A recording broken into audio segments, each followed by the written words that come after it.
Então fala nação, já vai chegando aí, deixando bastante like, galera. Vamos aqui agora bater recorde de like nesse vídeo. Comenta também, peço a você, comenta de onde você está nos assistindo, né? Qual o seu estado, se é na Bahia, se é no Rio de Janeiro, se é em São Paulo, se é no Pará, se é no Ceará, enfim, de onde você está nos assistindo. Comenta aí que eu vou responder todo mundo que comentar aqui nesse vídeo, inclusive o que é que você achou do vídeo, né? Do jogo do Flamengo, da repercussão, entendeu? E da sua zoação também com o Vasco, que você pode deixar, obviamente.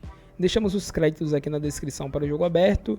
E peço a você também que, se não é inscrito, se inscreva aqui, ative o sino, que isso é muito importante. Agora, sem enrolação, vamos acompanhar aqui essa repercussão da Renata, do Ronaldo, zoação e muito mais. Vamos ver. E depois eu digo, mas não agora, porque eu quero falar de Flamengo 2, Vasco da Gama 1. O Vasco saiu na frente, tomou 2 gols depois e reclamou demais da arbitragem. Até o Pedrinho falou. E o Flamengo, que não está muito preocupado com isso, já está na final diante do Fluminense. A ação vascaína não era das mais simples. Precisava vencer por 2 gols de diferença para avançar à final e viu o objetivo ficar mais próximo aos 21 minutos do primeiro tempo. Ryan foi derrubado por Léo Pereira. Felipe Coutinho cruzou. Lucas Freitas não finalizou, mas Nuno Moreira aproveitou. O primeiro do português recém-chegado com a camisa cruz-maltina. Antes disso, Léo Jardim já havia salvado o Vasco nesse chute de Varela. Léo Ortiz, de cabeça, também fez o goleiro trabalhar. Até que aos 33 minutos, Arrascaeta arriscou. A bola desviou na defesa e sobrou para Bruno Henrique. Após revisão do VAR, o gol foi confirmado. Me causa muita estranheza a velocidade com que um lance tão apertado, tão ajustado, que determina um direcionamento do jogo, seja de uma evolução assim extraordinária de uma partida para outra. Foi o 100º gol de BH com a camisa rubro-negra e o 11º sobre o Vasco, a vítima preferida do rei dos clássicos. Feliz, individualmente, mais uma marca, 100 jogos, 100 gols com a camisa do Flamengo, no clássico. Tão pegado, tão difícil. E quando Lucas Freitas perdeu para Gerson, sobrou capricho ao capitão rubro-negro, que rolou para Plata ao invés de concluir. No segundo tempo, Plata teve a chance. Léo Jardim pegou, mas aos 24 minutos não teve jeito. Luiz Araújo fez fila e finalizou no canto para virar.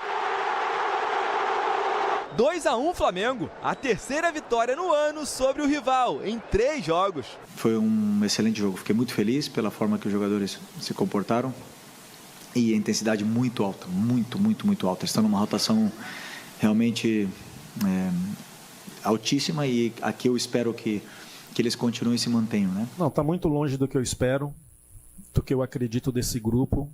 Com um grupo de jogadores, agora conhecendo melhor ainda o elenco, cada um daquilo que eu penso futebol. Pelo 7º ano seguido, o Flamengo está na final do Campeonato Carioca. Na quarta-feira, o rubro-negro já começa a decidir o título aqui no Maracanã. E temos mais uma oportunidade para continuar fazendo história.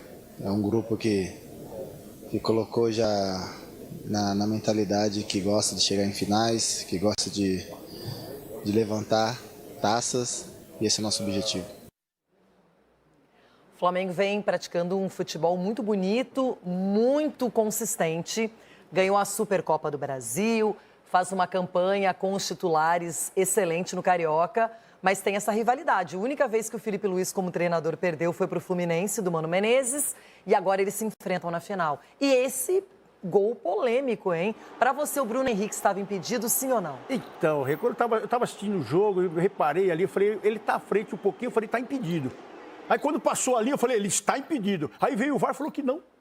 Quer dizer, é muito louco isso. Para mim, ele estava totalmente impedido. Braço, mão, ombro, nas costas, passou a linha. Aí veio a linha e ainda me deixa mais indeciso. Porque para mim, ele está impedido. Aí deu, por isso que está dando essa confusão. Essa linha, e quem marca essa linha aí, vai ter que entrar com uma régua no VAR ali, porque a olho nu, para mim, estava impedido. E tem um detalhe, 100º gol do Bruno Henrique com a camisa do Flamengo. De fazer gol contra o Vasco. É um cara que estava aí no radar do Dorival Júnior também. Excelente jogador, mas é um lance bem questionável. É um lance ruim até por uma semifinal, né? Um campeonato tão importante como é o Carioca. fica essa dúvida. E o Vasco da Gama, que já tinha saído na frente, aí tomou empate, aí o Flamengo volta para o jogo depois disso. O Flamengo tem, assim, um equilíbrio a seu favor, né? Porque um treinador também, você vê até nas palavras ali, na forma de comandar o grupo, ele não atrapalha, ele ajuda, e ainda quando chega com essa pressão toda para cima dele, ele sabe sair com categoria, né, o Felipe? Então, acho que é isso que traz para dentro do Flamengo um grupo muito forte, ainda mais no seu comando, que não tem aquelas palavras ásperas, tem o posicionamento, cada um faz a sua. Um companheiro já olha para o outro, já sabe o que tem que fazer, porque estão sendo bem treinados para isso. E não precisava a régua aí do VAR fazer a diferença. Mas o Flamengo é um time a ser batido por todos, né? Não só pelo Fluminense agora, que vai ter uma final espetacular no Rio de Janeiro, mas é um time a ser batido por todos, o Flamengo, que é um time muito forte. Já tô até com pesadelos. Primeira rodada do Brasileirão, Flamengo e Inter, só isso. É o primeiro no jogo? Rio de Janeiro. Vão começar bem, hein? Ó, não sei se a gente vai começar bem ou não. Agora com o Rogério Ceni. Depois o Fluminense ganhou com o Abel Braga e com o Fernando Diniz. E aí o Flamengo em 2024 venceu o Nova Iguaçu. E eliminou o Fluminense na semifinal. Nós pegamos aí as 5 últimas finais. Vai ser a sexta. Se a gente for pegar na história, o Fluminense com essas 2 vitórias aí, 22 e 23, passou o Flamengo em finais, né, de Carioca.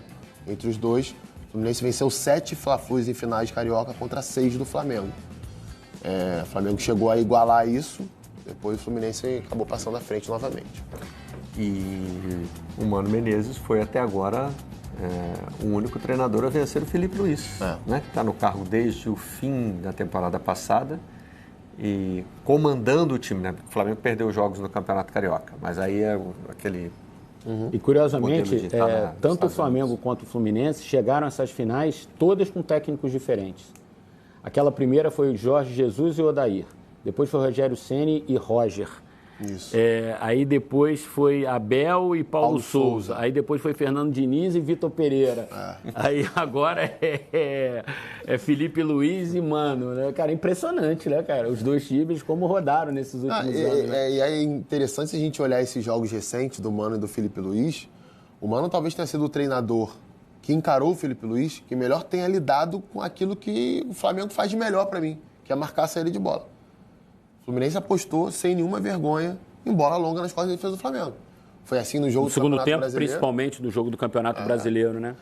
Que foi um jogo esquisito. O Flamengo começou melhor o jogo. O Flamengo começou melhor e no fim do primeiro tempo o Fluminense reage, tem um pênalti a favor e o Ganso acaba cobrando e o Rossi defende, né? Foi um jogo pós-data FIFA em que o Flamengo inverteu a tabela do futebol brasileiro, né? Porque era para acontecer um jogo de Copa do Brasil naquele dia, Flamengo e Corinthians. E aí o Flamengo deu uma polêmica danada. Aí o Flamengo passou a Copa do Brasil para o fim de semana, conseguiu com a CBF essa mudança. Aí o Flamengo jogou o Fla-Flu pelo Campeonato Brasileiro numa... Eu trabalhei nesse jogo até. Foi uma quinta-feira, viu? Quinta-feira. Tanto que o Arias começa no banco de reservas, o Arrascaeta começa no banco de reservas. E aí já no intervalo o Mano lançou mão do Arias, que entrou e rapidamente decidiu o jogo para o Fluminense. E no jogo participou dos 2 gols. No jogo do Campeonato Carioca, que, salvo engano, foi empate entre eles na fase de classificação. Esse ano agora. Foi 0x0, jogo do calor e tal, que os dois times reclamaram do calor, né? E tal. Mas foi um jogo que o Fluminense mais uma vez conseguiu... claro, o Flamengo roubou uma outra bola na série de bola, o Flamengo teve um momento de pressão no jogo. Foi um jogo insosso, até um Fla-Flu insosso. Foi, mas assim, é um time que ele tem encontrado meio que um antídoto para ser competitivo, pelo menos, contra o Flamengo. Foi até o último jogo do Thiago Silva, antes dele voltar ontem. O Thiago saiu reclamando naquele Fla-Flu de dores no calcanhar tempo, e tal. Até falou do gramado, levantou essa questão também, que estava duro e tal. O Flamengo passou pelo Vasco no sábado. Nos 2 jogos, o Vasco tentou adotar uma postura mais agressiva. Achei que no primeiro, principalmente, né? Foi um time que tentou duelar mais fisicamente com o Flamengo. Eu acho que no primeiro o Vasco conseguiu fazer isso durante mais tempo. No jogo de sábado, o Flamengo conseguiu encontrar rápido uma solução. Mas é que eu acho que por características do time que o Vasco escalou nesse sábado, né? Num time mais leve, né? Sim. Menos combativo. Menos combativo. No jogo do Nilton Santos eram 3 volantes com mais força física e tal. Esse time do Vasco era um time mais leve em campo, que foi o time que jogou contra o Nova Iguaçu e que deu a sensação para o Carille de que poderia competir mais tecnicamente contra o Flamengo, né? Agora, quem foi determinante para mim nesse jogo de sábado foi o Gerson, né? O que o Gerson fez na saída de bola do Achei Flamengo. que o De La Cruz fez um bom jogo também. Fez um bom jogo. Acho que os dois foram determinantes nesse ponto. O Gerson, muito na questão dele recuar e ser a opção do passe seguro, de sustentar a pressão, de passar dessa primeira pressão e aí encontrar o De La Cruz um pouco mais à frente. Você vê que o gol de empate do Flamengo, que gerou muita polêmica, começa com o De La Cruz aí roubando a bola na saída do Vasco, dando ao Arrascaeta a possibilidade da conclusão, né? Sim, jogou bem também. Achei que o De La Cruz fez um bom jogo esse ano. Talvez o melhor jogo dele, junto com a Supercopa lá em Belém, que ele também jogou bem, né? Acho que foram os dois bons jogos do De La Cruz esse ano. Isso. Jogou pouco também em termos de quantidade também. Está sendo bem preservado para não acontecer o que aconteceu no ano passado, né? Estourar cedo.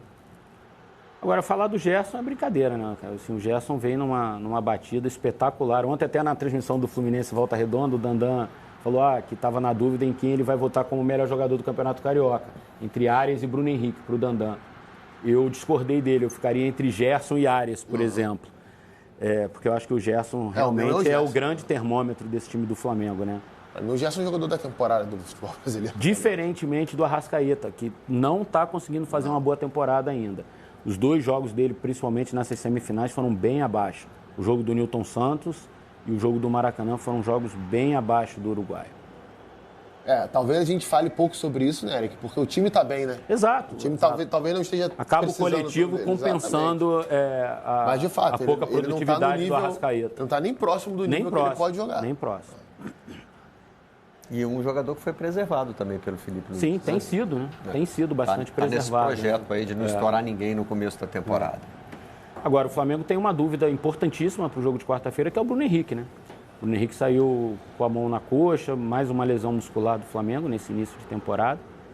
E vai ser reavaliado, né? De acordo com o noticiário do GE, do nosso GE, vai ser reavaliado hoje para saber as condições dele. O Bruno Henrique hoje é o centroavante possível para o Flamengo, né? E tem dado a resposta com gols, né, em momentos importantes. Parece estar se adaptando cada vez mais à função, né? O gol dele foi o centésimo. Né, pelo Flamengo, né? E ele sempre aparece em jogos decisivos, em clássicos. São gols 22 gols em clássicos estaduais, né? Tem um balanço legal no GE, assim, dos perfis dos gols do Bruno Henrique. 11% dos gols dele com a camisa do Flamengo foram no Vasco. Isso é impressionante, né? Porque ele fez 11 gols no Vasco, chegou aos 100. E esse aí, como você disse, criou polêmica por causa da posição do Bruno Henrique. Né? Só que é o seguinte, isso foi anunciado no começo do Campeonato Carioca.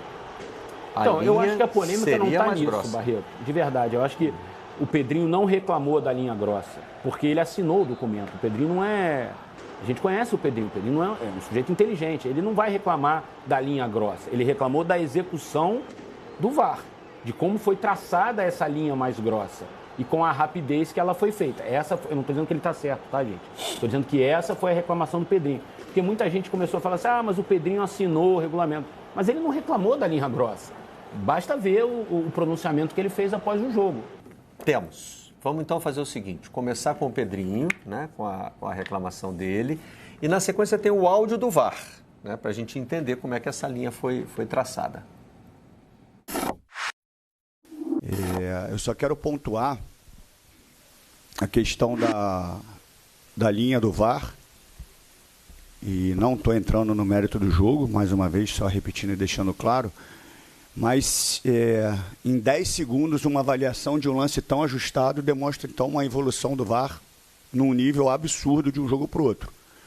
E olhando, revisando, tentando ser o mais justo possível, e pegando as informações com o VAR, que a linha da tecnologia vem de baixo para cima, por isso que a cabeça do Bruno Henrique fica fora da linha e dando a sensação de impedimento, é a imagem que nós temos.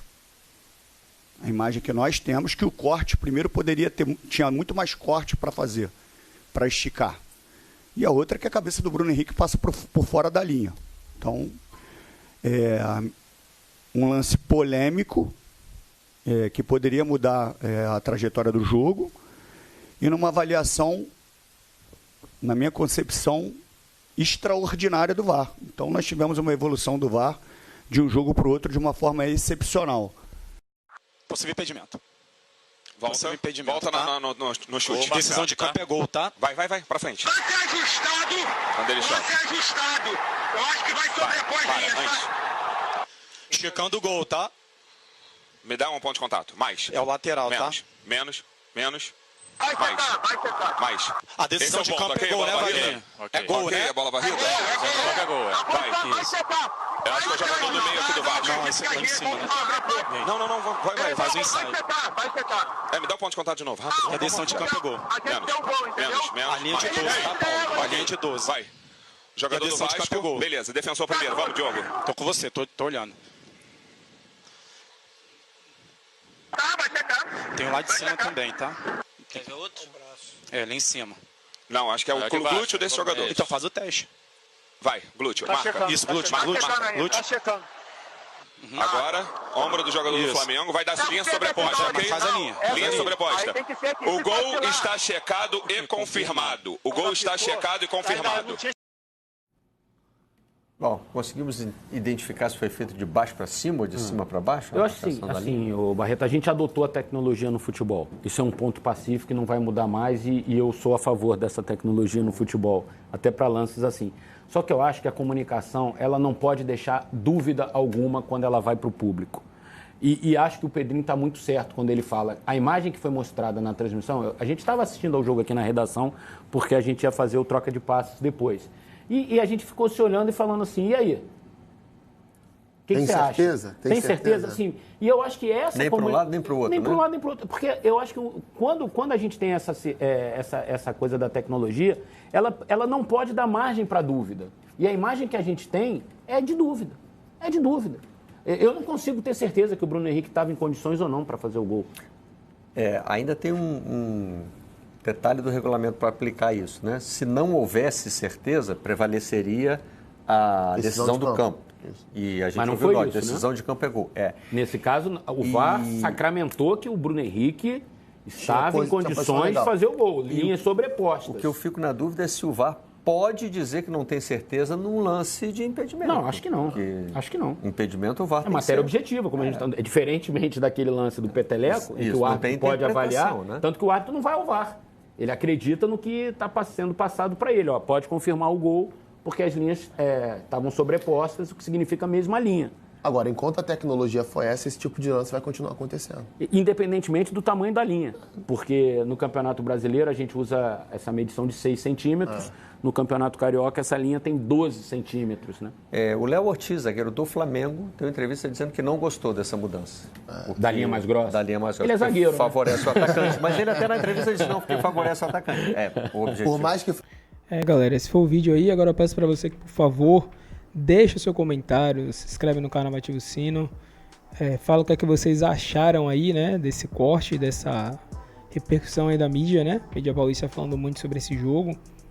As polêmicas, ainda falando sobre a questão, né, da linha e tal, que era muito grossa, que prejudicou o Vasco, né? Parecendo que realmente foi isso que fez o Vasco perder a partida. Que não foi, né? Que não foi o caso. Mesmo que não tivesse sido gol ali, mesmo que tivesse Bruno Henrique sido expulso, ainda assim seria muito difícil para o Vasco conseguir passar. Seria muito difícil, né? Então volta sempre aquela questão, né? A arbitragem não é que erra só para um time ou só para outro, acerta só para um, não, é para todo mundo. Se você pegar aí vários jogos, eu já cansei aqui de trazer lances, né, jogos onde o Flamengo foi prejudicado, né, contra vários times. Então isso acontece porque a arbitragem é ruim mesmo. E também às vezes é lance de interpretação, né? Às vezes você pode achar que foi, mas outra pessoa pode achar que não. Então, aquela questão mesmo, né? De você interpreta de um jeito, a outra pessoa interpreta de outro. E fica por isso. Não é a sua verdade que é a correta, né? Então tem muito disso. Mas nesse caso aí é um lance muito questionável, né? De fato. Então eu acho que pro bem do futebol precisa ter uma tecnologia mais ajustada, né? Algo ali mais concreto, mais certo, como é na Europa, né? A linha de impedimento semiautomática, que ali já fica claro, né? Se for ou não for, a tecnologia já vai deixar tudo bem certinho ali, né? Já vai mostrar rápido e de maneira, né, muito mais ali visível, né, concreta, o que é o que não é. A gente fica na expectativa disso também. Mas é isso, o Flamengo vai enfrentar agora o Fluminense, né, pela final. Lembrando que os jogos estão na quarta-feira já agora. E também no domingo. Então são 2 jogos aí que serão definidos ainda essa semana, né? E o Flamengo pode se sacramentar como campeão ou não, mas esperamos que sim, né? Esse é o vídeo, agradecemos e até o próximo.